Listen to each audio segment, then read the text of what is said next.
Assalamu alaikum everyone. वालेकुम अस्सलाम। I hope that all of you are doing very well. And the grammar and composition class must have kept you busy all the week long. Before we begin with anything new today, if you have any question, you can write it down, or if you can afford to open your mic, you can also talk. G. Anyone? Someone?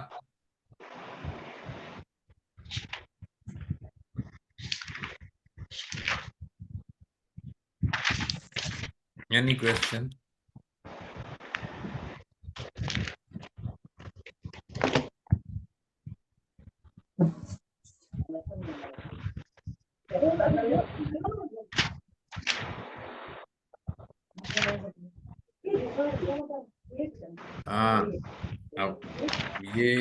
There was a question that we haven't been provided practice exercises.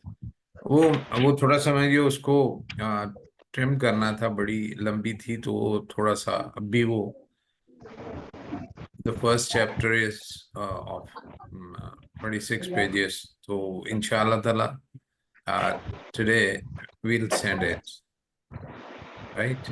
तो वो उसको आपको भेजेंगे, और दूसरा वही जो पिछली वाले सेशन की रिकॉर्डिंग थी वो भी आपको आज अपलोड हो जाएगी। तो इंशाल्लाह ताला I hope that you will have both the things. तो मैं जरा रिवाइज कर दूं। हम दो चीजें कर रहे हैं। एक, हमने सिंपल सेंटेंस का स्ट्रक्चर, जो सेंटेंस जो है ना उसको, सेंटेंस को हमने डिस्कस किया, सब्जेक्ट और प्रेडिकेट का, राइट। इससे साथ साथ हम थोड़ा सा एक पैरेलल काम भी कर रहे हैं, और वो है हमने वर्ब के रेफरेंस में और हमने सेंटेंस के स्ट्रक्चर के हवाले से बात की है। तो सेंटेंस के स्ट्रक्चर के हवाले से मेरे पीछे जो है वो लिखा हुआ है, अगर आप देखें तो what we have so far talked that a sentence consists of 5 elements. एक सब्जेक्ट है, एक वर्ब है, एक ऑब्जेक्ट है, एक कॉम्प्लीमेंट है और एक एडवर्ब है। सब्जेक्ट के बारे में मैंने आपको बताया कि subject is either the doer of the action or whose state being told in the sentence. Subject या तो फिक्रे में दिए गए एक्शन का डूअर होता है या उसकी हालत बयान की जा रही होती है, और रेस्ट ऑफ द सेंटेंस जो होता है उसको हम अगर मजमूई तौर पे लें तो वो प्रेडिकेट होता है, लेकिन अगर उस प्रेडिकेट के कंपोनेंट्स लें तो वर्ब, ऑब्जेक्ट, कॉम्प्लीमेंट और एडवर्ब है। सब्जेक्ट के बारे में I told you one more thing कि subject is always a noun और नाउन इक्विवेलेंट। या तो वो नाउन होता है या नाउन इक्विवेलेंट होता है। नाउन इक्विवेलेंट का मतलब प्रोनाउन है, या एक दफा फ्रेज आ जाता है या क्लॉज आ जाता है। क्लॉज मतलब एक सेंटेंस है जो कि डिपेंडेंट सेंटेंस है, वो आ जाता है। तो ये नाउन या नाउन इक्विवेलेंट, इसीलिए हम इसको कहते हैं। और ये basically it explain any person और अ थिंग। सब्जेक्ट एक्सप्लेन, क्योंकि नाउन है ना, तो नाउन एक्सप्लेन करता है एक पर्सन और एक थिंग। अब पर्सन और थिंग जो है, इसमें जो चीज जो है इसकी ये इनहेरेंट वैल्यू है सब्जेक्ट की। यानी या वो कोई शख्स होगा, जब हम शख्स बोलते हैं तो हम उसमें ये शामिल करते हैं कि वो सिंगुलर नाउन होएगा या प्लूरल नाउन होएगा या वो कंपाउंड नाउन होएगा, जिसकी हमने डिस्कशन की थी लास्ट टाइम। तो it can be anything like this. तो इसमें इसको हमेशा जब हम जानना चाहते हैं फिक्रे में कि कौन है, तो हम वर्ब की मदद से इसको आइडेंटिफाई करते हैं। और वर्ब क्या है? Either action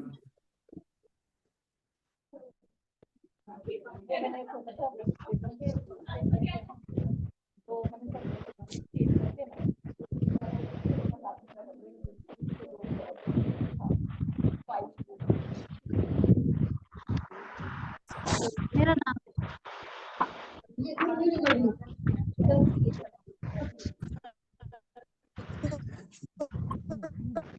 verb is either action of the subject or it describe the state of being किस subject किस हालत में है। उसके बाद we talked about object या complement। आज object को लें तो object is also a noun। Object भी हमेशा एक नाउन या नाउन इक्विवेलेंट होता है, और ये उसी वक्त आता है, ऑब्जेक्ट फिक्रे में उसी वक्त आता है जब फिक्रे में वर्ब जो है वो किसी शख्स या किसी चीज के ऊपर कोई एक्शन करता है।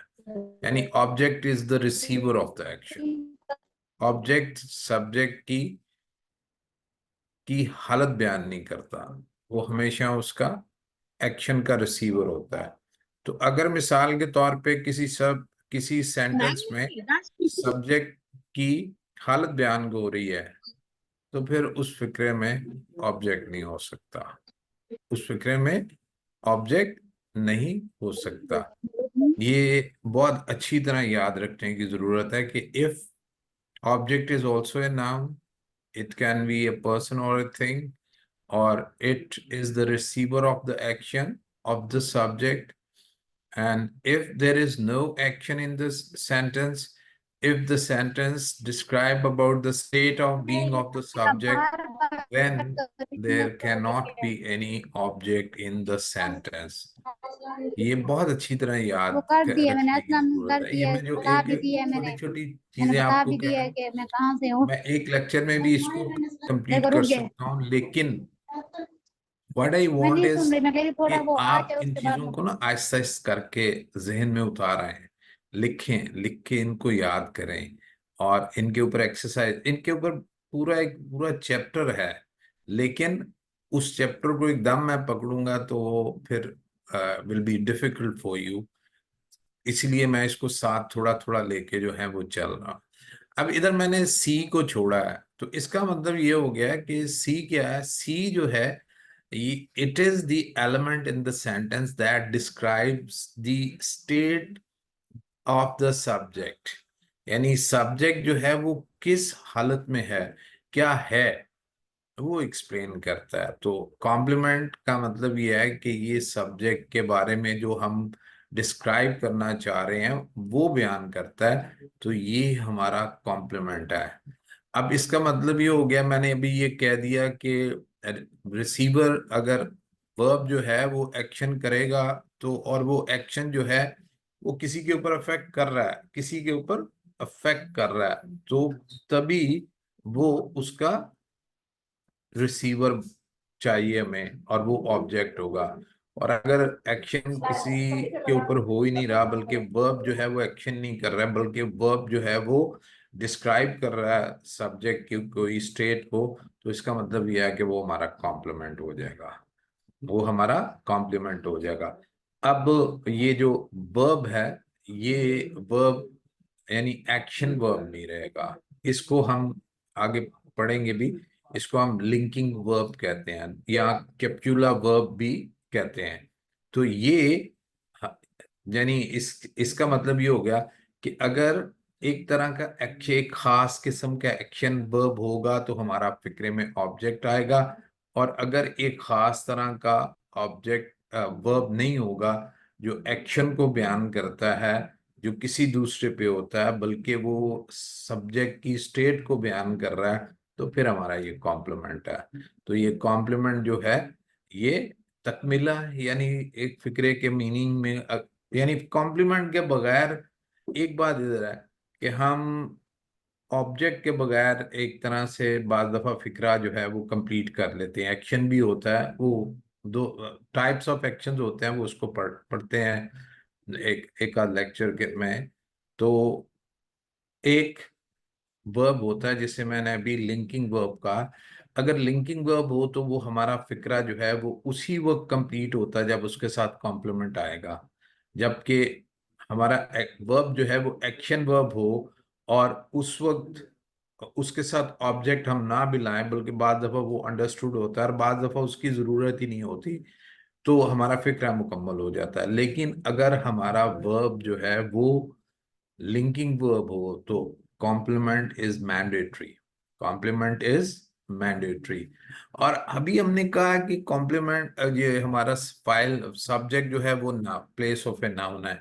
अभी हमने कहा कि ऑब्जेक्ट जो है वो प्लेस ऑफ ए नाउन है। ऑब्जेक्ट जो है ये हमेशा जैसे सब्जेक्ट हु और व्हाट को शो करता है, तो ऑब्जेक्ट जो है ये whom और व्हाट को शो करता है। ऑब्जेक्ट जो है ये whom और व्हाट को शो करता है। इसको याद रखें, ऑब्जेक्ट जो है ये whom और व्हाट को, यानी एक्शन किस शख्स पे हुआ है या किस चीज पे हुआ है। और कॉम्प्लीमेंट जो है ये क्या है? कॉम्प्लीमेंट जो है ये व्हाट भी हो सकता है, नाउन भी हो सकता है, ये एडजेक्टिव भी हो सकता है, और ये वो आगे जो ए लिखा हुआ है जो एडवर्ब है, ये बाज दफा इसके अंदर एडवर्ब भी आ जाता है, लेकिन सारी तरह के एडवर्ब इसमें नहीं आते। अगर हम एडवर्ब की तरफ आए तो एडवर्ब जो है ये क्या है? एड वर्ब, यानी it add something to the meaning of the verb. Simplest तरीके से जो बच्चों को आप करवा सकते हैं, adverb add something to the meaning of the verb. और वो मीनिंग क्या कहता है? वर्ब, जब मिसाल के तौर पे वर्ब में एक्शन का या स्टेट ऑफ बीइंग का होता है, लेकिन वक्त का नहीं होता। हाँ, टेंस होता है उसमें, लेकिन वो टेंस में वक्त स्पेसिफिकली वर्क नहीं होता। इसी तरह उसमें जगह कि किस जगह वो काम हुआ है वो भी नहीं होता, और इसी तरह वो कैसे हुआ है वो भी नहीं होता। तो एडवर्ब जो है ये हमारा हमें बताता है कि काम वर्ब में जो है वो कब हुआ है, कैसे हुआ है, क्यों हुआ है, कितनी दफा हुआ है, कितनी दफा हुआ है, और कहाँ हुआ वगैरह बताता है। यानी इसको हम करें तो एडवर्ब जो है ये हमें बताएगा when, where, how, why, how many times. इसको डिटेल में हम कर देंगे। तो ये, और हमारा जो कॉम्प्लीमेंट है ये ये जो है ये नाउन भी होता है, ये एडजेक्टिव भी होता है, और ये एडवर्ब भी होता है। राइट, ये तमाम में चीजें हो सकती हैं। तो ये what needs to be remembered about the structure of the sentence, that a sentence consists of, can have maximum 5 components: one subject, one verb, one object, one complement, one adverb. Sometime in a sentence, we can have only 2 components, subject and verb. But in other sentences, we can have all the 5 components. All the आज five आज are क्या था? will अच्छा minute में बताओ। discuss it. If there is any question in your mind, you can write it. I can wait a little for taking up your question. अगर आपके जहन में कोई सवाल है तो आप लिखते हैं या आप बोल दें। uh, ये साथ साथ इसका जवाब देते जाएंगे। जी, anyone, someone।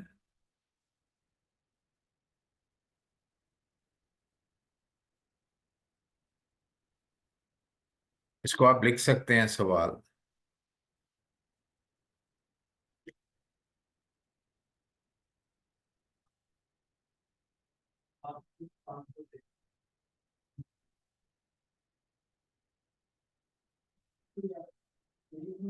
Ji, no question at all.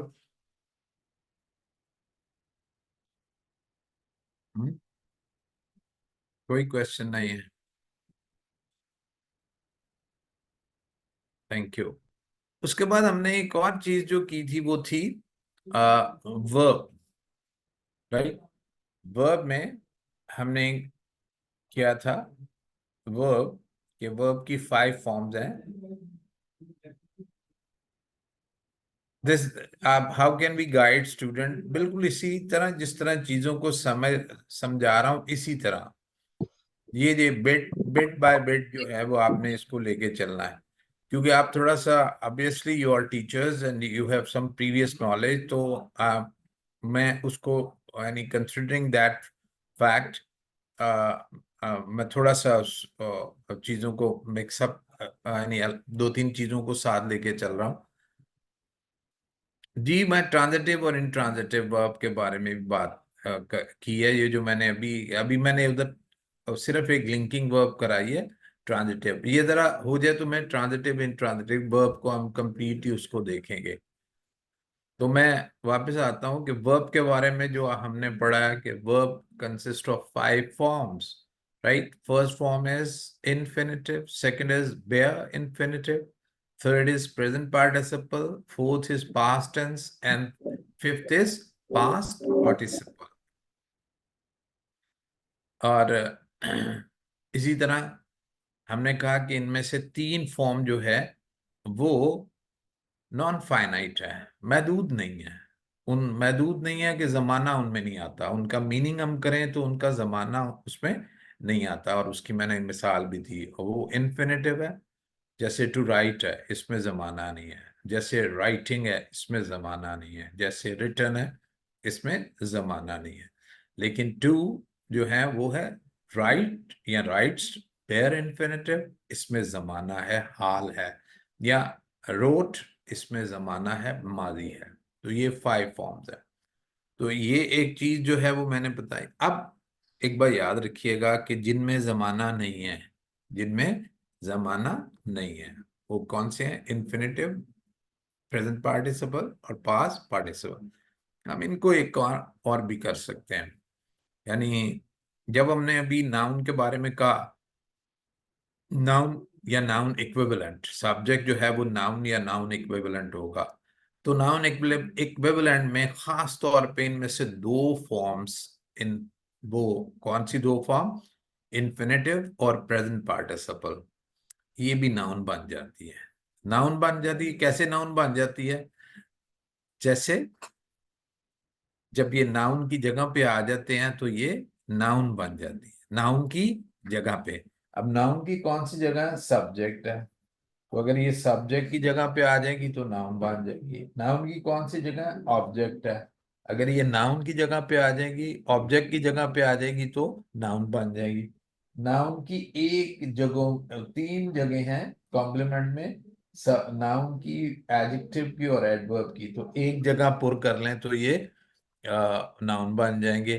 और अब बस अभी इतना ये अगर आप याद रखें कि infinitive, to work, to play, to write, present participle, writing, playing, right, describing, they can also become noun equivalent if they are used in place of a noun, or in place of a noun as subject, as object, or as complement, right। तो ये 3 जगहों पे आ जाएं। अगरचे अभी सिर्फ 3 जगह मैं बता रहा हूँ, there are many more things to come, लेकिन एकदम इन चीजों को नहीं बताना। तो वर्ब के बारे में ये आप। अब एक और चीज है, अब नाउन नाउन हम बार बार कर रहे हैं, तो नाउन के बारे में थोड़ा सा चीजें जो है उसको जरा देख लें कि नाउन, जब हम नाउन बोलते हैं कि सब्जेक्ट इज अ नाउन, तो वहां अगर सिंगुलर नाउन होगा तो भी वो नाउन है, अगर उसके साथ एस लगा के उसको प्लूरल कर दें तो वो भी नाउन है, या वो फ्रेज कर दें तो भी वो नाउन है। ये बात याद रखिए कि वो होगा सिंगुलर या plural noun can be the subject, लेकिन एक आदमी और बहुत से आदमी आदमी लेकिन यह है कि हम उनके साथ कुछ सिफत भी लगा सकते हैं, कुछ एडजेक्टिव्स भी लगा सकते हैं। क्या कर सकते हैं? कुछ एडजेक्टिव्स भी लगा सकते हैं। मिसाल के तौर पे अगर मैं इसको रब करता हूँ और थोड़ा सा करने की कोशिश करता हूँ कि इसको हम करें।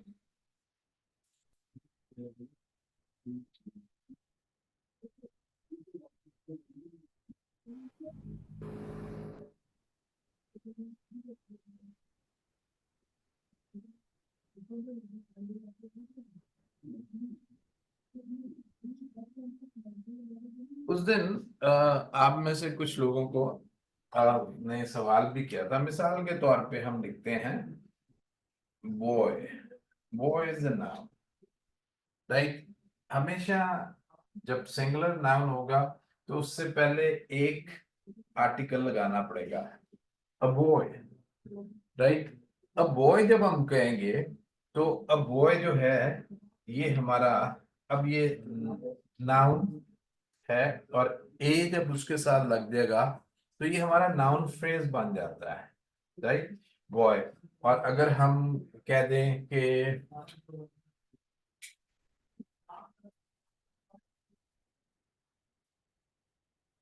बॉयज, तो इसके साथ हमें नाउन एक आर्टिकल की जरूरत नहीं होगी, क्योंकि ये हो जाएगा प्लूरल नाउन हो जाएगा, right, we don't need it.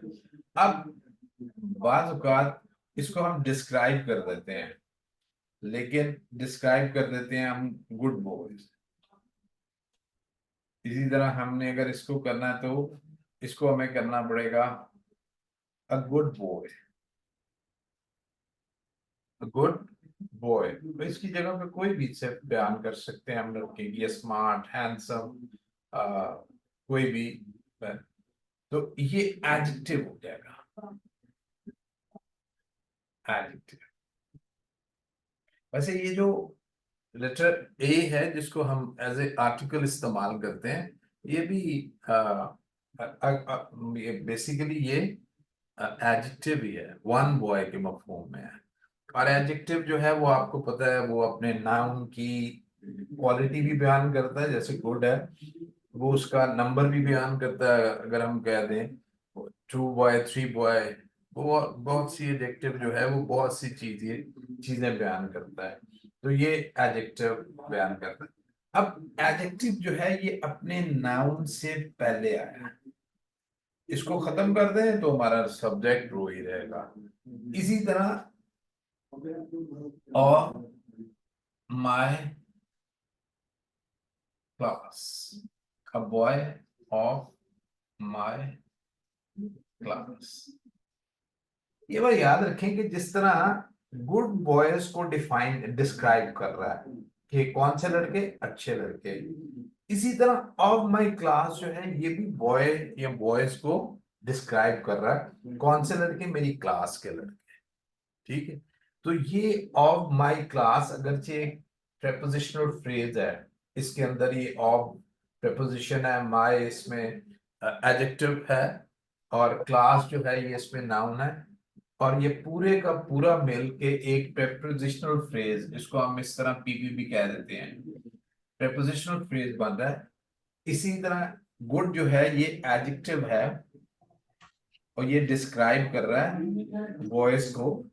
इसी तरह ऑफ माय क्लास ये भी डिस्क्राइब कर रहा है बॉयज को, या अ बॉय को ऑफ माय क्लास। तो जिस तरह ये एडजेक्टिव है, इसी तरह इसको भी हम एडजेक्टिव कहते हैं, इसको भी हम एडजेक्टिव कहते हैं। और एडजेक्टिव क्या करता है? ये डिस्क्राइब करता है। डिस्क्राइब का लफ्ज हम बोल देते हैं आमतौर पे, और बच्चों के लिए हमें यही बोलना चाहिए, लेकिन इसको हम थोड़ा सा टेक्निकल करें तो मॉडिफाई, मॉडिफाई उसको महदूद कर देता है। अब जब हमने गुड बॉयज कह दिया तो गुड, अब बॉयज गुड है उनकी एक सिर्फ तुमने यूज कर ली है। ऑफ माई क्लास, अब ये ऑफ माई स्ट्रीट नहीं हो सकता, तो ये मॉडिफाई लिमिट कर दिया उसने उसको, नाउन को। तो एक नाउन जो है वो फ्रेज जब बन जाएगा तो उससे पहले एडजेक्टिव आ सकता है और उसके बाद भी एडजेक्टिव। बाद वाला एडजेक्टिव जो है वो हमेशा in most of the cases except for exceptions वो prepositional फ्रेज होएगा। और जनरली अगर कोई हमारा नाउन सिंगुलर है तो उसके साथ उससे पहले ए आएगा, एन आ जाएगा, और प्लूरल है तो एस आ जाएगा। और अगर प्लूरल काउंट नाउन नहीं है, यानी जिसको हम नहीं, ऐसा नाउन जिसको हम काउंट नहीं कर सकते, तो वो फिर बगैर एस का जाए। जैसे हम कहें water boils at a certain degree, तो अब वाटर नहीं हम कहेंगे या वाटर्स नहीं कहेंगे, ये सिंगुलर ही आएगा और इसके साथ ना ही आर्टिकल आएगा। तो ये थोड़ी सी चीज थी जो मैं आपको चाहता था कि आप अपने ज़हन में आ, जी, you are very right. Adjective tells about quality, quantity, reason, size, number, colour, right. बहुत सी चीजों के बारे में बताता है। Yes, it is not, I wouldn't call it tricky, लेकिन यह है कि ये this is how grammar works, this is how our language works. यानी ये ऐसे ही लैंग्वेज को करता है, और इसको आहिस्ता आहिस्ता हमें लर्न करने की जरूरत होती है। Actually I am trying to be simple, और इसीलिए मैंने इसको थोड़ी थोड़ी सी चीजें जो हैं वो आपको लेके चल रहा हूँ कि ऑल ऑफ ए सडन अगर किसी कॉन्सेप्ट को मैं लूंगा तो वो थोड़ा सा डिफिकल्ट हो जाएगा। तो मैं इसको बार बार, इसको you must listen to it यानी अगेन एंड अगेन। ये किसी चीज को, ये आपके पास छुट्टियां हैं, इन छुट्टियों को यूज करें, और इनको don't waste it. I'm very positive that once you have given some time to this subject, and not only by listening to me, by listening to repeated recorded session, and by doing exercises that I'll provide you soon, inshallah ta'ala, I'm very positive that after 1 month you will be having one thing: you won't have any fear of teaching grammar. And grammar is one of the, I tell you, grammar जो है ना, जितने भी हमारे ये सारे subjects हैं, disciplines हैं, यानी केमिस्ट्री है, बायो है, साइंसेस के हैं, दूसरे हैं, ये हैं, grammar is one of the oldest discipline of knowledge, एक oldest। ग्रामर की जो हमें बाकी हमें चीजों की बुक्स जो है वो नहीं मिलती, ग्रामर की किताब हमें सबसे पहले चौथी और पांचवी सदी के करीब करीब की किताब मिलती है। अपशब्दयनी, ये एक संस्कृत वर्ड है, और ये पहला ग्रामेरियन जो है वो हमें उस वक्त मिलता है। और वो पहला ग्रामेरियन कौन है? Panini. Panini, Panini, obviously a Sanskrit word है, I'm trying to make you understandable, तो I don't say I pronounce it in a very exact manner, Panini. और interestingly, uh, he lived and he taught grammar, and he wrote this book not very far from us, बल्कि आप में से कई लोग जो हैं वो तो they belong to that area, especially he was in Taxila University, right? तो ये उसकी किताब है, जिसमें उसने 3956 ग्रामर के रूल्स बताए हुए हैं। इतने रूल्स उस वक्त उसने, अगरचे ग्रामर के लिखने की वजह वो रिलीजियस थी, ही वॉज अ हिंदू, तो he was actually trying to save the knowledge of the Vedas, तो इस लेकिन उसमें उस चक्कर में ग्रामर लिखी, ये बिल्कुल ऐसे ही है जैसे कुरान के बाद, कुरान से पहले तो कोई ग्रामर नहीं थी, कुरान से पहले तो शायरी थी अरबों की, कुरान के बाद जितना बड़ा काम हुआ है लैंग्वेज के ऊपर और ग्रामर की जो जो किताबें आई हैं, मैं तो क्योंकि मुझे थोड़ा सा इत्तेफाक हुआ था उन पुरानी अरेबिक की चीज़ों को देखने का, तो बल्कि मैंने इंग्लिश बाद में देखी हैं, अरेबिक की ग्रामर्स जो थी वो मैंने पहले, उससे पहले बहुत अर्ली मैंने थोड़ी सी देख ली थी। अब खैर मुझे याद इतने, तो वो कॉन्सेप्ट जो उसमें थे, मुझे लेटर जब मैं इंग्लिश में आया हूं तो मुझे उन्होंने बहुत हेल्प की चीज़ों को अंडरस्टैंड करने में, और मैं कहता हूँ वो मेरी बहुत बड़ी स्ट्रेंथ बनी। तो अरेबिक में बहुत काम हुआ ग्रामर पे, सिबवे, इब्न हिशाम, जमख्शरी, ये वो लेजेंड है जिन्होंने ग्रामर पे फिर वो काम किया है कि जो यानी जिसके जिससे फिर यूरोप ने बहुत कुछ सीखा। तो ये पाणिनि जो था इसने पहली ग्रामर लिखी, तो ये एक बड़ा नोबल सब्जेक्ट है, बड़ी इंटरेस्टिंग है, इससे बहुत सी चीजें खुलती हैं। अपनी अब मैं आपसे रिक्वेस्ट करूंगा कि अपने आप को, डोंट वेस्ट योर टैलेंट्स, अपने जहानत को आप जाया मत करें, इसको किसी पॉजिटिव काम में लाएं। और इससे बहुत, ये एक दफा ट्रेडिशनल ग्रामर जो है ये बेसिकली ये मैं बहुत बड़ा एक मिक्सचर बनाता हूँ, एक हंडिया बनाता हूँ डिफरेंट इंग्रेडिएंट्स। ग्रामर जो है ये बहुत से जमानों में लिखी गई है और इसमें बहुत तरीकों से किया गया, तो वो मैं उसको एक ऐसा बनाता हूँ कि इसके बाद आप कोई भी मॉडर्न ग्रामर जो है उसको आप पढ़ सकते हैं। तो मेरा ख्याल है ये मैंने कुछ प्रीलिमिनरी जो मैं करता हूँ, फिर हम वापस अपने सेंटेंस पे आते हैं और देखते हैं कि आज हमारे लिए सेंटेंस जो है उसमें क्या है।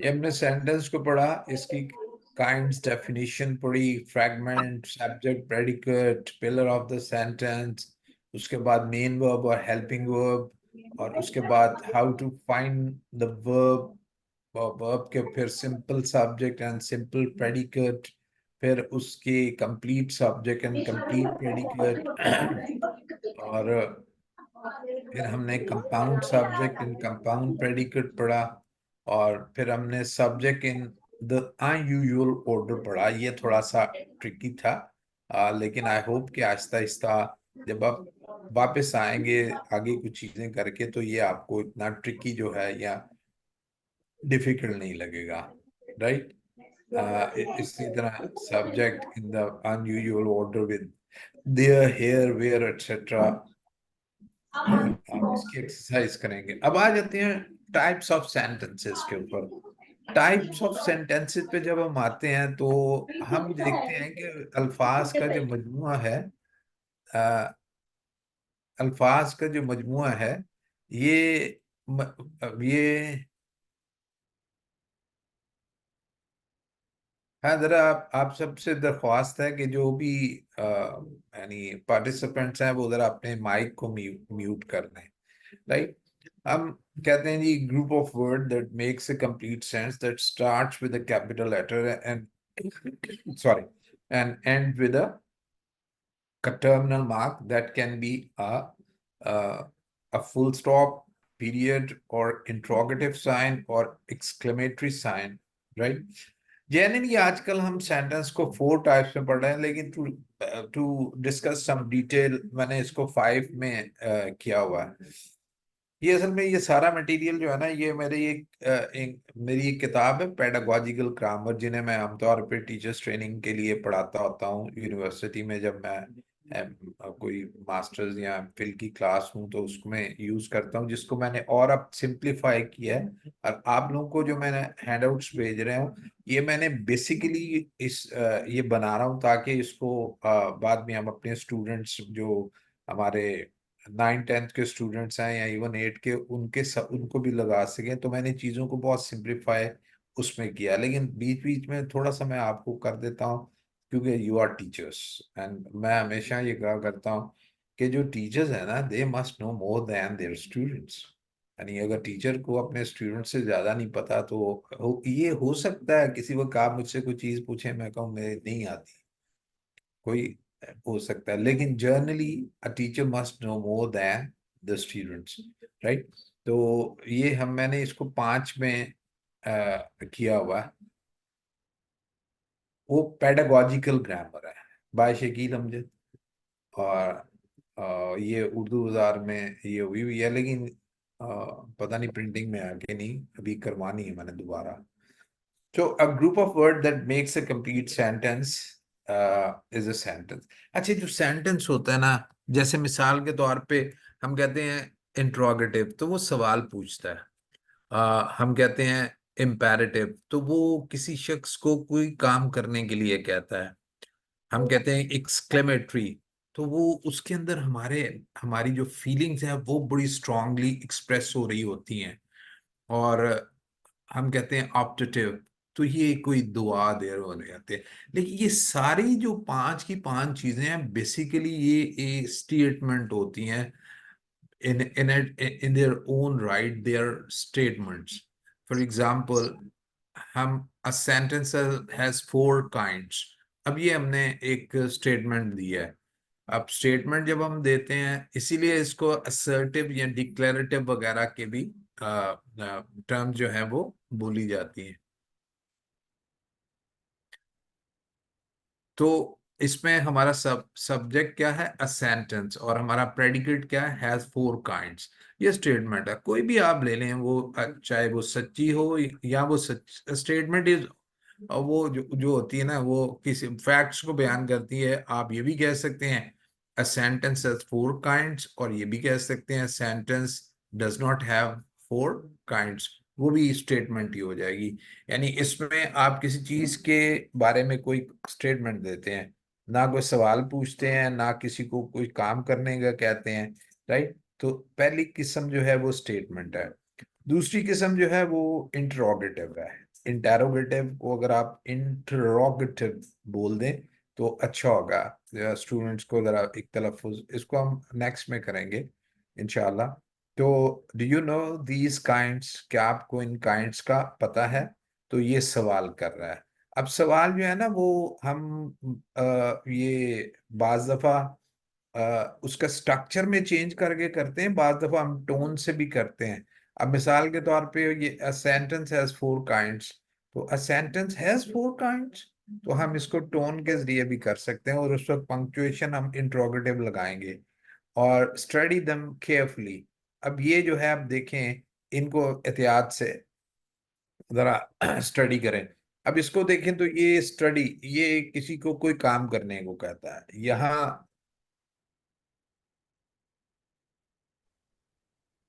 यहाँ हम किसी को कह रहे हैं, और वो किसी कौन है, वो यू है। जैसे मैं आप करूं लिसन टू मी केयरफुली, तो मैं कहूंगा यू लिसन टू मी। लेकिन इंपेरेटिव सेंटेंस में जो वर्ब से स्टार्ट होता है, इसका सब्जेक्ट यू होता है, और वो यू जो होता है वो अंडरस्टूड होता है, उसको फिक्रे में लिखने की जरूरत नहीं होती, लेकिन कभी कभी आएगा भी, वो आगे हम आपको डिस्कस करेंगे। तो एक बात इसके बारे में याद रखें, आमतौर पे इसको ना हुक्मिया जुमला कहते हैं, ठीक है, हुक्मिया जुमला। लेकिन यह है कि ये बेसिकली हुक्म वो नहीं है ऑर्डर, जिस तरह इसके अंदर बहुत सी चीजें होती हैं। इसके अंदर कमांड ऑर्डर भी होता है। आप किसी छोटे को, किसी जूनियर को कोई काम करने का हुक्म भी दे सकते हैं। आप सिंपली किसी को कोई काम करने का कहते हैं, जिसको जैसे ये स्टडी है, इसमें नसीहत भी होती है। जैसे ये अगर आप छोटे किसी को करें तो वो नसीहत हो जाएगी, और अगर आप किसी अपने पेयर को करें तो वो नसीहत नहीं, बल्कि उस काम करने के लिए एक सजेशन हो जाएगी कि ऐसे काम को करो। तो इसमें हुक्म भी होता है, इसमें वो जिसे हम ऑर्डर या कमांड कहते हैं, इसमें एडवाइस भी होती है, इसमें सजेशन भी होती है। हाँ, तो ये मुख्तलिफ चीजें होती हैं इसमें हमारे यहाँ। यानी बहुत सी जुबानों में भी इसको हर बंदे ने हुक्म के तौर पे ले लिया है। तो ये सिर्फ हुक्म ही नहीं होता, इट कन्वेज मेनी थिंग। हाँ, स्ट्रक्चर इसका सेम यही रहेगा। It will begin with a verb, first form of the verb, उसके बाद वर्ब में अगर एक्शन है तो वो पापा ने कुछ ऑब्जेक्ट नहीं भी कहना, दे मान के सकता मिला है, के दो। और वर्ब जो है वो अपना कैसे टाइम पापा भी ने बता अपना बढ़िया। एडवर्ब भी बता सकता है कि वो कैसे हुआ, कब हुआ, क्यों हुआ, वगैरह वगैरह। और चौथी जो है वो किस्म, वो है एक्सक्लेमेटरी। ये एक्सप्रेसेस अवर स्ट्रॉन्ग इमोशंस। ये हमारे स्ट्रॉन्ग इमोशंस जो है उसको शो करता है। How easy these kinds are. अब देखिए, ये असल में इसमें हमने structure these kinds are easy, ये एक स्टेटमेंट है, लेकिन इसको एक्सक्लेमेटरी करने के लिए हमने हाउ लगाया। तो हाउ के साथ जो है वो हमने कॉम्प्लीमेंट इजी को बाहर निकाल दिया। How easy these kinds are. इसमें आमतौर पे जो वर्ब होता है वो एंड पे चले जाता है। How easy these kinds are, subject वही है, वही। What is the verb? Are. What are these kinds, subject हमें मिल गया। और these kinds are what? Easy, right. और ये इजी जो है, हाउ जो है, ये इसको इजी को मॉडिफाई कर रहा है। इसको एडवर्ब में हम किस्मों में आएंगे तो इसको कहेंगे। इसी तरह फिफ्थ सेंटेंस जो है, ये दुआया जुमला जो है, मे यू लिव लॉन्ग। इसमें आ, वो ये मे है, मैं नहीं लिखा गया, सॉरी। ये may you live long, right. इसमें नहीं था। इसमें ये बात याद रखें हाँ नहीं कि था। ਅਸੀਂ ਆਟਾ ਗੁੰਨ ਕੇ ਖਿਲਾਵਾ। एक सेकेंड इसको,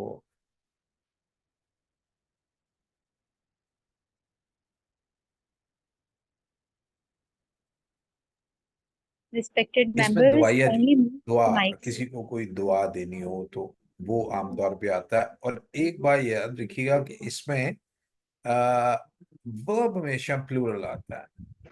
आगे जैसे आप देखेंगे, वर्ब हमेशा इसमें प्लूरल आएगा, इसमें सिंगुलर वर्ब नहीं आता। और प्लूरल वर्ब जो है उसकी मिसाल क्या है कि उसके साथ एस नहीं लगेगा। आप इसकी आगे मिसाल देखेंगे तो ये 5 काइंड जो है वो होंगी। अब इसमें there are 5 kinds of sentences: declarative या statement, interrogative, imperative, exclamatory and optative. अब इनकी आगे थोड़ी सी तफसील है। A declarative sentence makes a statement, it tells something. A full stop is used after this kind of sentence. हमेशा full stop आएगा। My brother is a soldier. Hassan has not come today. तो देखें, starts with a capital letter and with a full stop. ये हमारा statement है। This declarative sentence is also called statement or assertive sentence. ये मुख्तलिफ इसकी किस्में नाम है, लेकिन काम इसका एक ही है। An interrogative sentence asks a question. A question mark is used after this kind of sentence. Do you know how to wash a carpet? What are you? What are you doing nowadays? अब देखें, इसमें helping verb बाहर आ गया, और इसमें W H word जो है वो बाहर आ गया। ये दो तरह के इंट्रोगेटिव क्वेश्चंस हैं। आमतौर पे अगर मैं आपको कहूँ ये कौन सा है, do you know how to wash a carpet, तो ये यस नो क्वेश्चन है। ये क्लोज्ड क्वेश्चन है, यानी इसका जवाब जो होगा वो यस नो आता है आमतौर पे। इसको हम yes, do you know how to wash a carpet, yes, right. What are you doing nowadays, ये ओपन एंडेड क्वेश्चन है। ये पहला क्लोज एंडेड था, ये दूसरा ओपन एंडेड क्वेश्चन है। इसका what are you doing these days, मैं अगर आप मुझसे पूछो तो मैं कहूँगा I am teaching a class, I am working in so and so, right. Sometimes the question mark is the only way you can tell whether a sentence is a question or a statement. ये मैंने अभी आपको बताया था, Junaid's leaving this afternoon. अब ये एक statement sentence है, राइट। लेकिन Junaid's leaving this afternoon, अब ये एक सवाल कर दिया इंटोनेशन से, टोन से आपने। तो ये इसके, अब देखें स्ट्रक्चर दोनों का एक है, लेकिन इसके एंड पे इंट्रोगेटिव साइन है और इसके एंड पे पीरियड है। The second sentence in example of oral communication, ये आमतौर पे ओरल कम्युनिकेशन में होता है। किसी जगह हम ओरल कम्युनिकेशन को भी एक्सप्लेन करते हैं ना। कोई क्वेश्चन नहीं है आपके पास? कोई बात आप पूछनी चाह रहे हैं? बात समझ लग रही है आपको? हाँ जी। Anyone, anyone who has some question? Yes, respected members, you have this opportunity. You can ask questions. Okay, let's hope. Okay, good. We received the question. Assalamu alaikum, sir. Yes, please. Oh, The thank question is you. that can you Yeah, explain the compound, that's great. complex sentence That's and simple great. So sentence nice of also? you. ये mic निकालने ना questions आ रहे हैं voice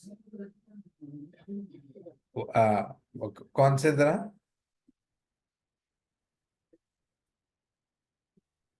अच्छा, कुछ लोग question करना भी चाह रहे हैं, आप बताएं।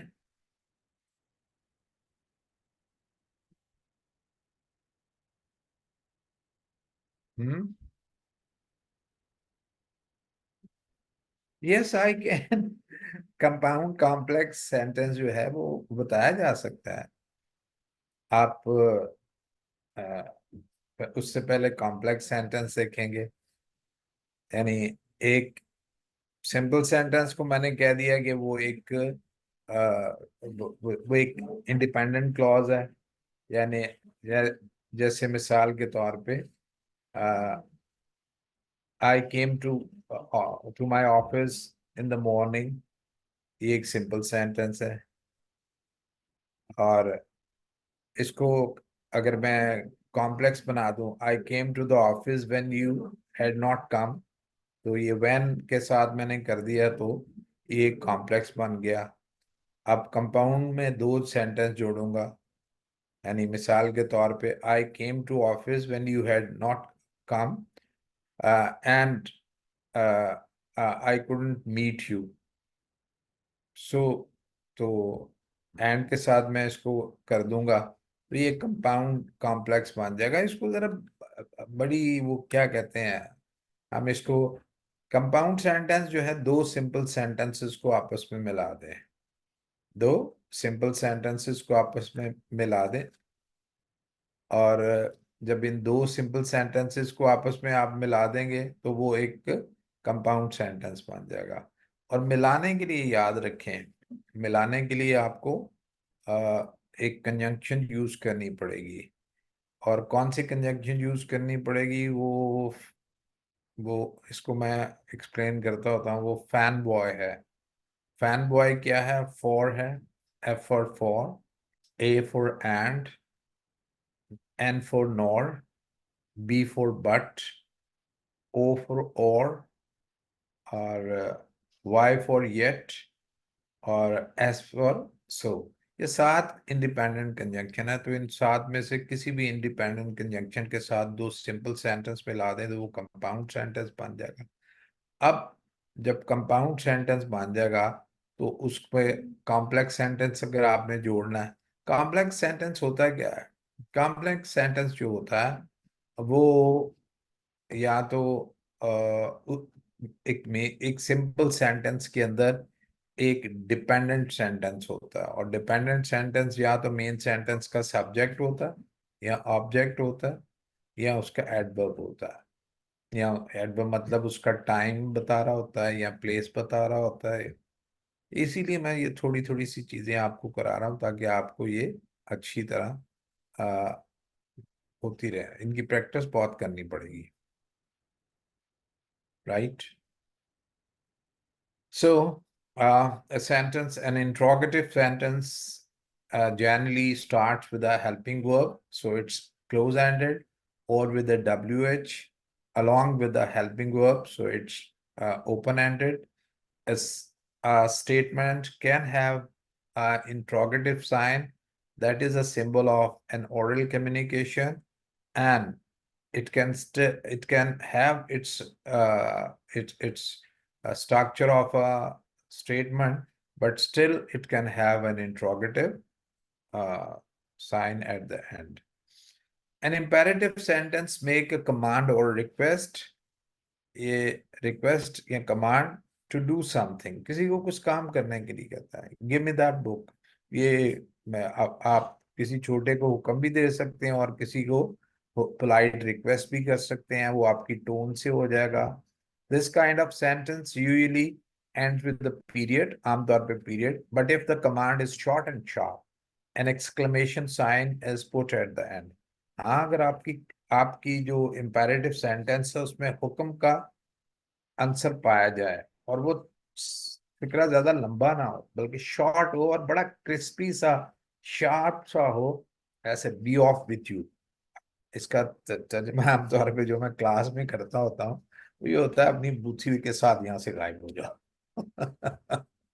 बी ऑफ विथ यू, अपने पूरे वजूद के साथ यहाँ से चले जाओ. यानी बी ऑफ भी अकेले कह सकते हैं, और थोड़ा सा इम्पोलाइट अगर हो जाए तो दफा हो जाओ. डोंट माइंड, ये इसका मीनिंग है, मैं अब क्या करूं.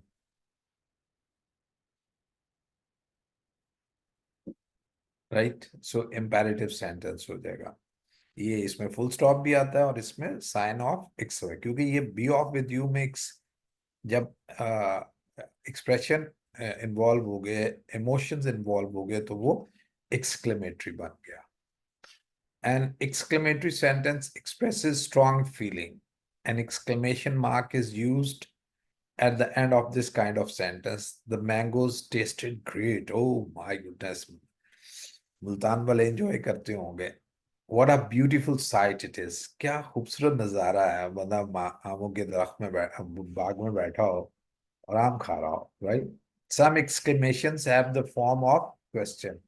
कभी कभी बाज एक्सक्लेमेशन जो होते हैं, जैसे अभी हमने स्टेटमेंट में क्वेश्चन किया, तो इसी तरह किसी क्वेश्चन में भी आ जाता है, इमोशन आ जाते हैं. Isn't that a beautiful flower? अब इसमें सवाल भी किया जा रहा है और जज्बात का भी इजहार किया जा रहा है. यानी आपने एक खूबसूरत फूल देखा है, गुलाब का फूल देखा है, यू आर, वो क्या कहते हैं, आउट ऑफ योर इमोशन आप कह देते हैं. तो यहाँ फिर इंट्रोगेटिव की बजाय यहाँ साइन ऑफ एक्सक्लेमेशन आएगा. Will you stop that noise. अब ये सवाल से ज्यादा इसमें जज्बात का इजहार है, राइट, और तो इसलिए इसको भी हम exclamation. However, since such sentences are not asking question but expressing opinions or making requests, they are punctuated with exclamation marks rather than question marks. ये बात दफा ये होता है कि बंदे को, टीचर को पता ना हो और बच्चा सवाल कर दे, तो वो फिर वो कहते हैं ओ ये तो वो टाइपो आ गया है, ये हेड ऑफिस ने टाइपो कर दिया. Any question? Any question?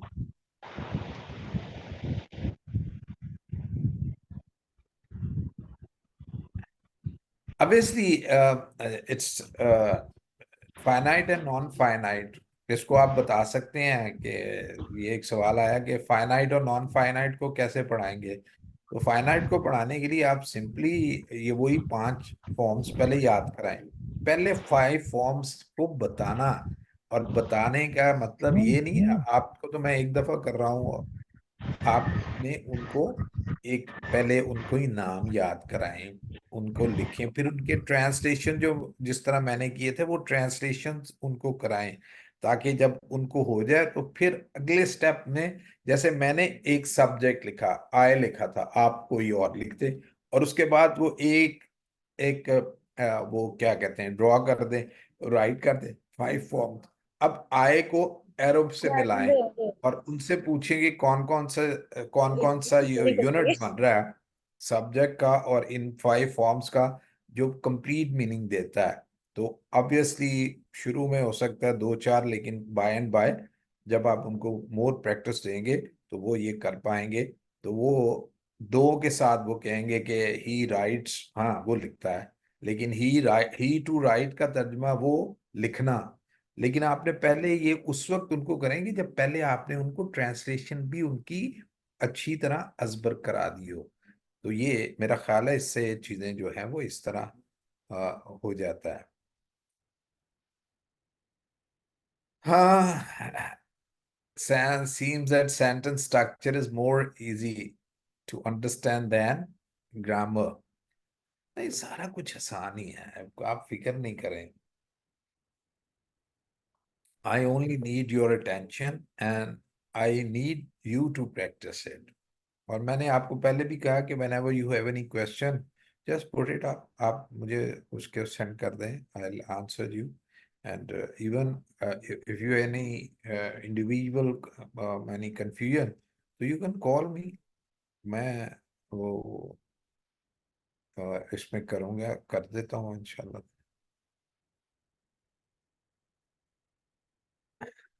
English is, yes it is. Thank you. बहुत आपका शुक्रिया। आज हमारे राइट ये हो गया। अब optative sentence, some grammarians recognize a fifth type of sentence, the optative sentence. Optative sentences expresses wishes. May you live a long and happy life together. ये किसी न्यूली मैरिड को हम कह सकते हैं। अब देखें ये आमतौर पे मे के साथ आता है। God save the queen. अब अगर इसको हमने फर्स्ट फॉर्म है सेव, अब अगर इसके साथ एस लगा दें तो ये इम्पेरेटिव नहीं ये ऑप्टेटिव नहीं रहेगा, ये तो स्टेटमेंट बन जाएगा। और इसका तर्जमा क्या हो जाएगा? खुदा क्वीन की को यानी उसकी हिफाजत करता है। जबकि ये दुआ है और दुआ हमेशा जमाने के साथ नहीं होती। अभी इसमें भी देख लें, इसमें भी जमाना बेसिकली नहीं आता, फ्यूचर है इसमें। फ्यूचर है।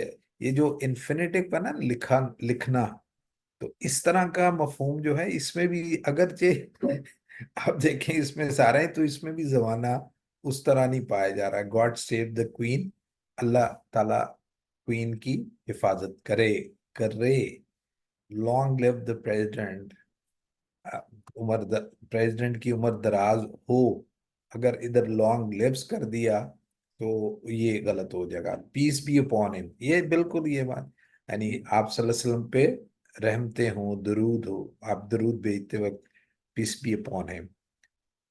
God forbid that she should ever that should ever happen. God forbid that should ever happen. अल्लाह ना करे कि इस तरह की कोई बात कभी हो। अब इसमें देखें दो दैट हैं। पहला दैट जो है वो कंजंक्शन है, वो ज्वाइन कर रहा है एक सेंटेंस, एक मेन क्लॉज को एक सबऑर्डिनेट क्लॉज के साथ। ये कॉम्प्लेक्स सेंटेंस की मिसाल है। और दूसरा दैट जो है वो एक ये एक डेमोन्स्ट्रेटिव प्रोनाउन है, दैट शुड एवर हैपन, कि वो वो बात कभी वाकया हो। पहला दैट का तर्जुमा आमतौर पे के का मफहूम होता है, अल्लाह माफ करे कि इस तरह की कोई बात हो, राइट। तो ये कभी कभी दैट भी आ जाता है, बाद लोग इसको कहते हैं ये डबल दैट क्या आ गया, जैसे डबल हेड आ जाता है, तो उसको भी हम करेंगे जी।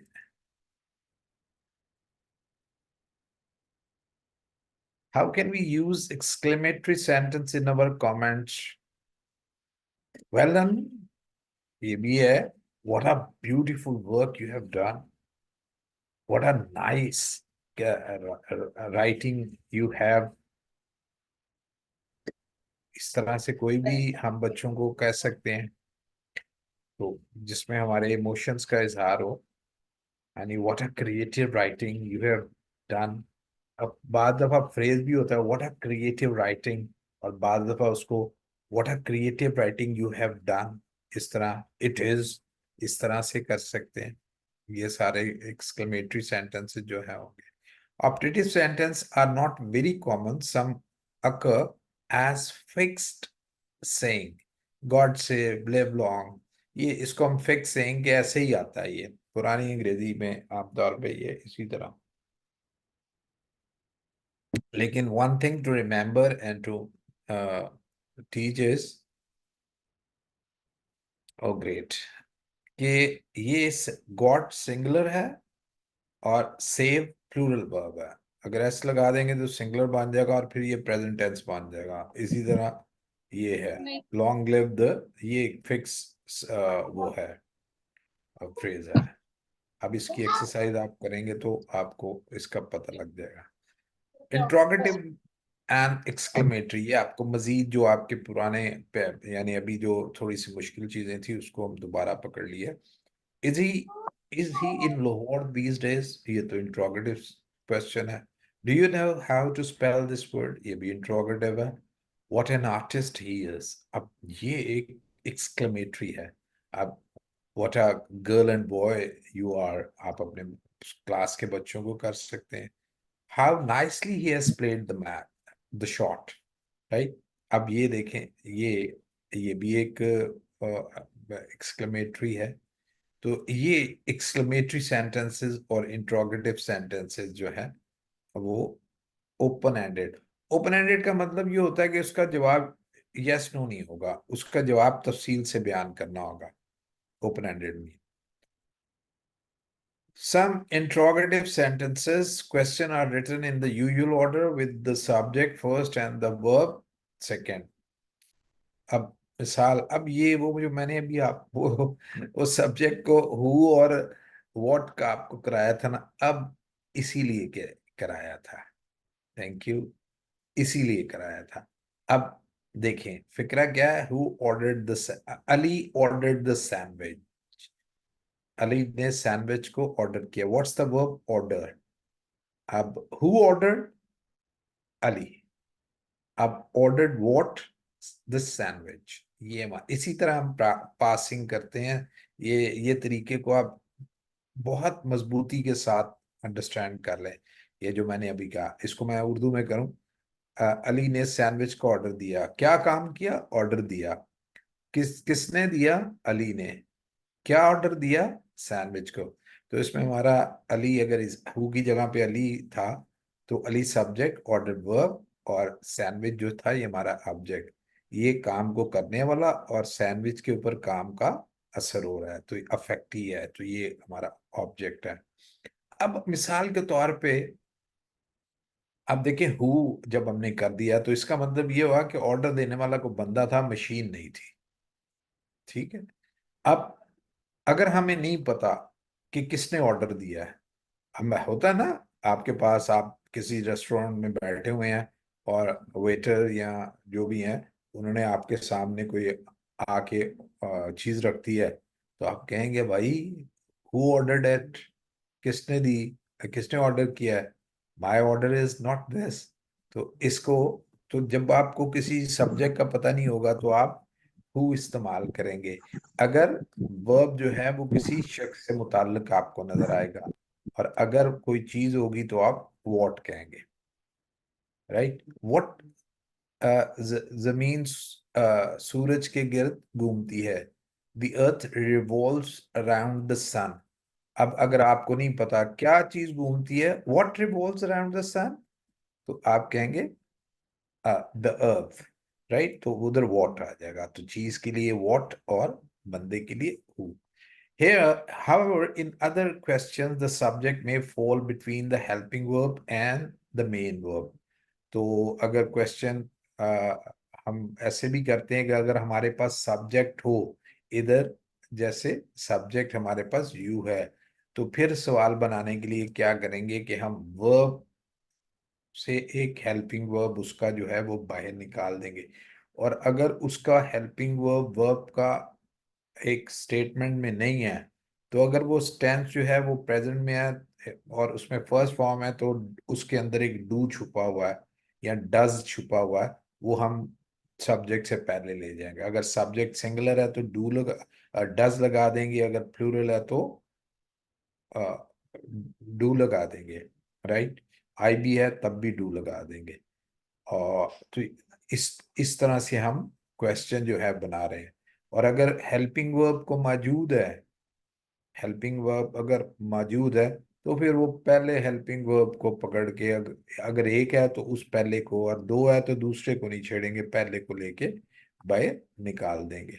राइट, जैसे do you no mister Faisal, तो उसमें इसमें नो भी फर्स्ट फॉर्म थी, तो इसमें से भी हमने डू निकाल दिया, इसके अंदर डू एक छुपा हुआ था, राइट। तो इसमें से हमने डू निकाला। Some exclamatory sentence also change the order of the subject and the verb. बाज दफा एक्सक्लेमेटरी सेंटेंस भी अपना ऑर्डर जो है वो चेंज कर दे। आई वॉज वरीड, मैं बड़ा फिक्रमंद था। अब आपने किसी को कहना है कि क्या मैं फिक्रमंद था, लेकिन यह है कि साथ आपने इमोशंस का भी इजहार करना है। तो फिर क्या करेंगे? अब हमारे पास आई वॉज वरीड में वॉज मेन वर्ब था, ठीक है, वरीड कॉम्प्लीमेंट है, ये थर्ड फॉर्म है, लेकिन यहाँ ये एक्शन को शो नहीं कर रहा, ये हमारे सब्जेक्ट की हालत को बयान कर रहा है, जिसको हम कॉम्प्लीमेंट करते हैं, तो उसको आई वॉज वरीड था। तो अब इसको हमने सवाल भी करना है और इमोशन भी करने हैं। तो was I worried, was I worried आमतौर पे ये इस तरह के जुमले इमेजिन किया करें ना किस सिचुएशन में होंगे। यानी आ- आपकी अम्मा इंतजार कर रही हैं, और फिर जब आप कहते हैं आपको फिक्र करने की क्या जरूरत थी, तो वो उसके ऊपर इस तरह का तुम्हें यानी वो इस तरह का कोई जुमला बोल सकती हैं, वॉज आई वरीड, राइट। तो इस तरह की एक बात, ये थोड़ा सा इसमें को बता दें, कोई आपको कोई प्रॉब्लम हो तो आप मुझे बता दें। Anyone, someone?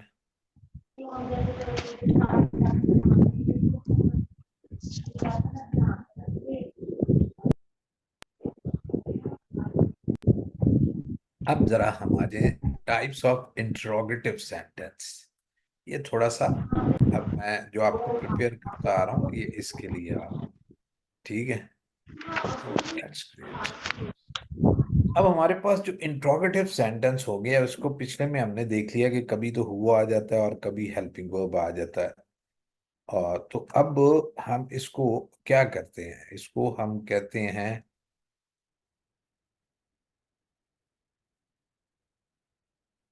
जी अभी आते हैं, अभी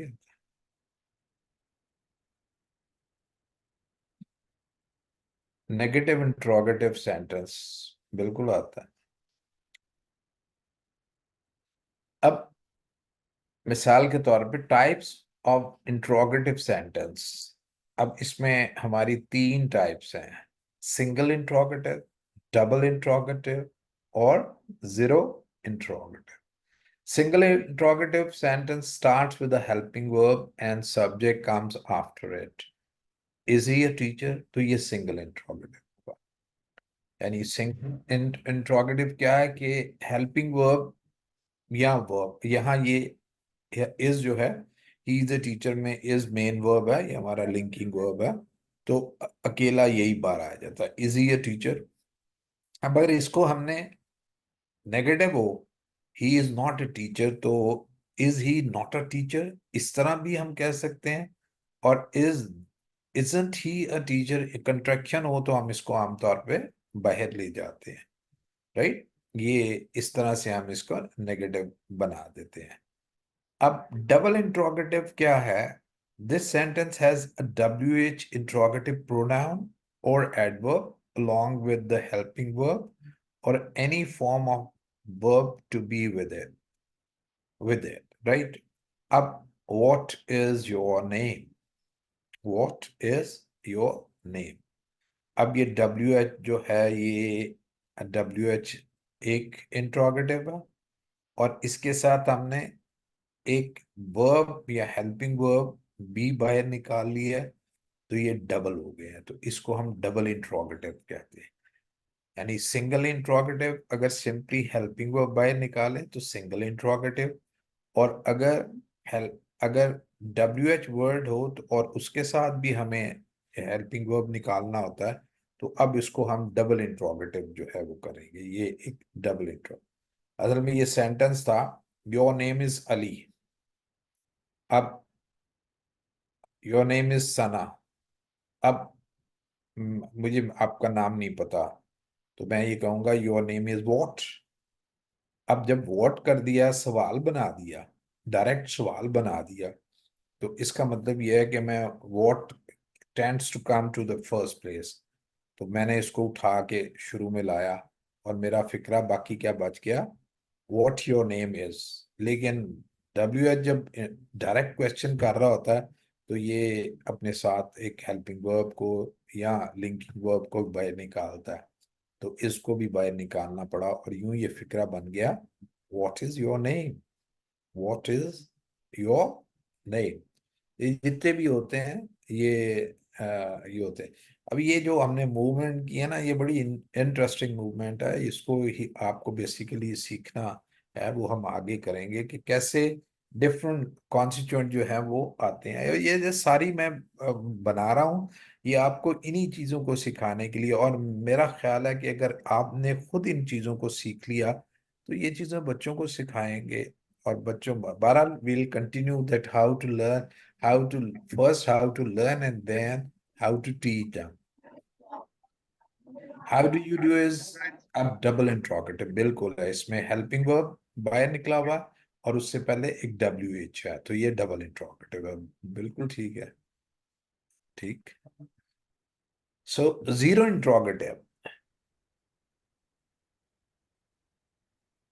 जीरो इंट्रोगेटिव है जब नाउन सब्जेक्ट जो है वो उसमें नाउन ना हो बल्कि नाउन की वैल्यू. ये थोड़ी सी मैं वैल्यू का लफ्ज इस्तेमाल कर रहे हैं. अब में से ऑब्वियसली मुझे तो मैथमेटिक्स नहीं कुछ आता, लेकिन आप में से अक्सर मैथमेटिक्स से भी वाकिफ होंगे. तो जैसे मैथमेटिक्स में एक एक्स होता है ना, कि अगर हमें किसी कोई चीज जाननी है तो जी वेयर हैव यू बीन पे भी डबल इंट्रोगेटिव है. तो अगर हम किसी चीज को जानना है तो हम एक्स किसी को कर रहे बजाय ये कि फला फला है तो हम एक्स कर देते हैं. तो इसी तरह मैं ये कहा करता हूँ कि हमारे सब्जेक्ट जो कि नाउन है, नाउन की असल वैल्यू को बंदा है हु और कोई चीज है व्हाट. तो बाज औकात ये होता है कि ये बंदे का हमें पता नहीं और चीज का हमें पता नहीं, तो हम फिर वैल्यू को इस्तेमाल करते हैं हु को और व्हाट को. तो उस सूरत में ये zero interrogative. Why zero interrogative होता है, उसकी वजह ये होती है कि ये हेल्पिंग वर्ब जो होता है ये बाहर नहीं निकालता, यानी अपने से पहले जो है वो नहीं है.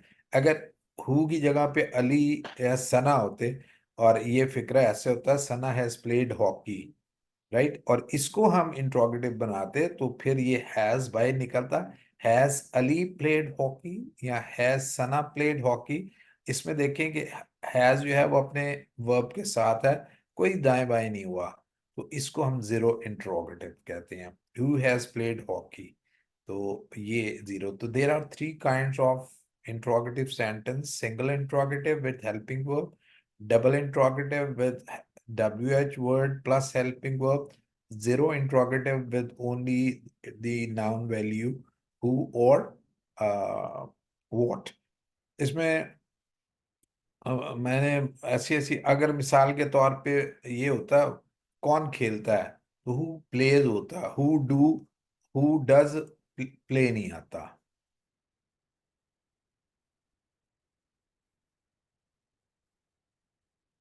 नहीं, ये बाय होम जो है इसका मतलब ये है कि अपने होम, ये मैंने होम, अब ये मैंने आज ही बताया कि जो ऑब्जेक्ट होगा वो या होम होगा या व्हाट होगा. तो इसका मतलब ये है कि होम आपने कह दिया तो होम जो है इसका मतलब ये है कि आपने ऑब्जेक्ट को बाहर निकाला. तो जब ऑब्जेक्ट बाहर निकलेगा, राइट, जब ऑब्जेक्ट बाहर निकलेगा तो वो ये लेगा. हाँ वो लेगा, जब हम इसको करेंगे तो वो ऑब्जेक्ट बाहर निकलेगा तो फिर वो हेल्पिंग वर्ब जो है वो लेगा. यानी by whom is it done, इस तरह से बन जाएगा ये structure. Imperative sentence: always talk to your elders politely. अब इसमें पहले टॉक से स्टार्ट हो रहा है लेकिन टॉक से पहले एडवर्ब भी आ सकता है. An imperative sentence can begin with an adverb. Always, please pass on the salt. ये इस तरह से polite words. Tell me what you want. अब ये भी verb से start हुआ, ठीक है. फर्स्ट फॉर्म आपको पता है, और गेट लॉस्ट ये भी वर्ब से इस्तेमाल हुआ। जरा थोड़ा सा इस तरह के भी फिक्रे लेना। अब ये देखें, ये the command is short and sharp, तो एक्सक्लेमेटरी साइन आ गया है। Command means to ask somebody to do something. It includes request, order, advice, suggestion, etc. An imperative sentence usually begins with the verb. For example, in the command, be careful, the verb is the first word. The subject of the sentence is you, even though it is not expressed. We say that the subject you is understood. Sometimes only one word is necessary to give a command. That one word is verb. The verb. For example, आप एकदम command stop, तो ये shut up, तो ये भी command है, right? और पूरा sentence जो है वो उससे हो जाता है। Stop, look, listen, तो ये सारी उसकी मिसालें हैं। We use imperatives for different reasons, such as telling people what to do, giving instruction and advice, making recommendation and suggestions, and for making offers. Come in and sit down, please. देखें ना, come in and sit down, please. ये can be an offer. Don't open the window, it's cold, right? ये इसमें advice भी आ सकती है, इसमें कई चीजें एक वक्त में आ सकती है। Put the coin in the slot and press the button. अब ये instruction है, ये इंस्ट्रक्शन है। और आमतौर पे आप जो मुख्तलिफ जो आइटम के जो वो होते हैं, हाउ टू यूज इट, उनमें इंस्ट्रक्शन और इस तरह की चीजें पाई जाती हैं। Put the coin in the slot and press the red button. Any question, anyone having any?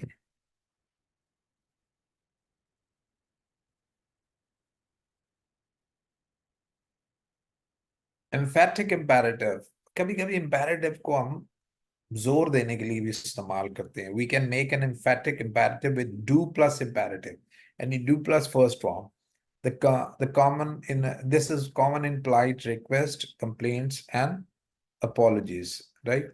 तो ये do sit down, जरूर बैठे ना प्लीज प्लीज, ये इसका मफहूम है इसमें। Do be a bit more careful, थोड़ा सा केयरफुल मोहताज हो जाए। Do forgive, बुलाए मेहरबानी मुझे माफ कर, I didn't mean to interrupt, right? So इसको हम इसमें do आ जाता है, और क्योंकि सब्जेक्ट जो होता है वो you होता है, तो इसलिए does कभी नहीं इसमें आता। इसी तरह इसमें नॉट पैसिव इम्पेरेटिव भी कभी कभी हो जाते हैं। पैसिव क्या होता है? जब ऑब्जेक्ट को हम सब्जेक्ट की जगह पे ले आते हैं। To tell people to arrange for things to be done to them, we often use get plus past participle, third form. Get vaccinated as soon as possible. तो ये इसको हम पैसिव इम्पेरेटिव, वैक्सीनेट करवा लो। और do or don't be, ये भी, although do is not normally used as an auxiliary with be, do is used before be in negative and emphatic imperative. Don't be silly. अब आमतौर पे हम B के साथ, बी तो खुद इज है तो कभी भी नहीं करते, लेकिन इसमें कर देते हैं imperative में। Don't be silly. Do be quiet. Do be quiet. ये एक बड़ा लफ्ज गलत प्रोनाउंस होने वाला लफ्ज है। वो एक होता है क्वाइट, वो एडवर्ब होता है बिल्कुल, जिसका आमतौर पे हम तर्जमा करें। ये क्वाइट खामोशी के मफहूम में है, तो इसको quite, quiet, do be quiet। तो मैं अक्सर सुनता हूँ टीचर से क्लासरूम में, keep quiet, तो क्वाइट नहीं होता, quiet। Any question? Subject with imperative, कभी कभी सब्जेक्ट भी आ जाते हैं इम्पेरेटिव के साथ। वो कैसे होता है? The imperative does not usually have a subject present in the sentence, but we can use a noun or pronoun to make it clear who we are speaking to. Mariam, come here. Everybody else stay where you are. अब इसमें देखें, असल में है come here, लेकिन you come here की बजाय कभी कभी हम उसको स्पेसिफिक कर देते हैं, लेकिन सब्जेक्ट you ही रहेगा। इस मरियम को हम क्या क्या कहते हैं? इस मरियम को भी हमारे पास एक ग्रामर में एक खास टर्म है जिसको हम कहते हैं वोकेटिव केस। अभी वोकेटिव केस क्या है उसको जरा बात के लिए रहने दें, जब हम केस पढ़ेंगे तो ये फिर हम इसको, और जब हम सेंटेंस के खोलेंगे तो उसमें मरियम क्या कंपोनेंट बनता है उसको। लेकिन इधर आपसे कि कभी कभी यू जो है उसको हम वो यू कौन है को भी जाहिर कर देते, और ये कहीं भी आ सकता है। Come Mariam here, come here Mariam. तो इस तरह somebody answer the phone, right. अब ये अगर इसको हमने ले लिया तो फिर एस लगा दें तो बन जाएगा somebody आंसर, फोन का जवाब देता है। somebody, इसका ट्रांसलेशन क्या हो जाएगा, कोई बंदा फोन का जवाब दो। आमतौर पे घरों में इस तरह की फिक्रें अम्मा बहुत कहती हैं, nobody move। वो ये खतरनाक है। आप अपनी क्लास में भी ये बहरहाल इस्तेमाल कर सकते हैं, कोई मत हिले। तो ये सब्जेक्ट विद इम्पेरेटिव है, इसमें नोबडी, समबडी, मरियम ये सारे हैं, तो ये कहीं भी जा सकता है। क्वेश्चन टैग विद इम्पेरेटिव, ये टैग्स लगा देते हैं। And imperative the normal question tags are will you, won't you, would you, can you and could you. After negative imperative will you is used, right? Give me a hand, will you, ये आ गया। Sit down, won't you, और get me something to drink, can you, ये tag है और ये कॉमे के बाद आता है, राइट। ये अब ये सारे टैग आप सिचुएशन के मुताबिक इस्तेमाल कर सकते हैं। कोई क्वेश्चन है तो करते करते जाएं साथ साथ। Word order in imperative, always and never come before the imperative. अगर एडवर्ब हो, always remember what I told you, not remember always। adverb यहाँ बाद में नहीं आएगा। thank you, never speak to me like that again। अभी आपको घर में भी कोई कह सकते हो और कोई भी कह सकते हो, और आप तो अपनी क्लास में कह ही सकते हैं, राइट। सो ये never और always come before the verb in imperative, not after the verb। यहाँ मेरा ख्याल है मैं इसको इधर ही कर दूं, थोड़ा सा ये रह गया है, इसको इधर तक ही कर देते हैं। मैंने ये सेंटेंस को मैं इधर तक ही करता हूँ, और अगर आपका कोई क्वेश्चन है तो we can look at your question, or otherwise we call it a day। जी समान, आज हमने फिर कई चीजें जो है वो हमने डिस्कस की हैं, और आई होप दैट इसमें,